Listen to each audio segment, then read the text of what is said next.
आनंद एक कॉलेज में छात्र था। उसने एक डीलर के शोरूम में एक सुंदर स्पोर्ट्स कार देखी थी और वो लंबे समय से अपने लिए एक ऐसी ही कार चाहता था।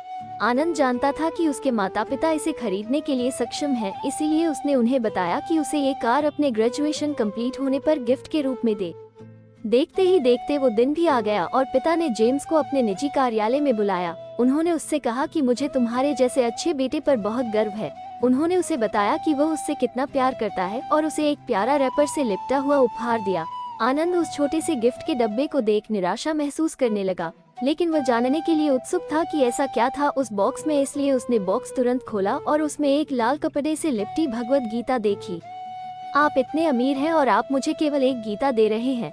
काफी गुस्से से अपने पिता पर वो चिल्लाया और अपनी नाराजगी और गुस्से के वश में आकर आनंद ने न आव देखा न ताव तुरंत घर छोड़ दिया।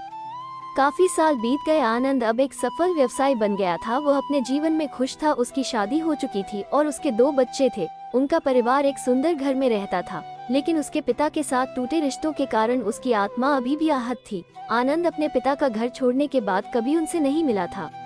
आनंद को उस दिन के बाद अपने पिता को ना मिलने का पछतावा हमेशा रहने वाला था, क्योंकि एक दिन उसे एक पत्र मिला जिसमें उसके पिता के निधन की खबर थी और साथ ही ये बताया गया था कि उन्होंने अपने जीवन भर की पूंजी वसीयतनामा के अनुसार अब आनंद के नाम कर गए थे। अपने पिता की सारी संपत्ति विरासत में मिली। तब आनंद अपने पिता के घर पहुंचा और कुछ महत्वपूर्ण कागज की तलाश करने लगा और गलती से उसे वही भगवद गीता का उपहार लिपटा हुआ मिला, जिसे देख उसे फिर उसी उदासी का एहसास हुआ। उस गीता को उसने अच्छे से देखा तो उस पर अपने पिता की हैंडराइटिंग में कुछ लिखा पाया। उस पर लिखा था, मैं खुद को बेचकर भी हर सपना पूरा करूंगा तेरा, बस तू सपने जरा बड़े देखना। ये बोल रहा बाप नहीं, जिंदगी का सबसे पहला दोस्त तेरा। ये कविता पढ़ी ही थी कि अचानक उस किताब से एक चाबी गिरी, जिसके ऊपर लगे टैग पर उसके ग्रेजुएट होने की तारीख के साथ कांग्रेचुलेशन और आई लव यू लिखा हुआ था।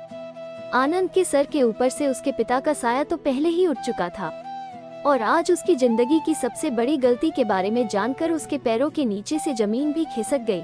इस दिन आनंद की आंखें और रूह दोनों पछतावे के आंसू रोई।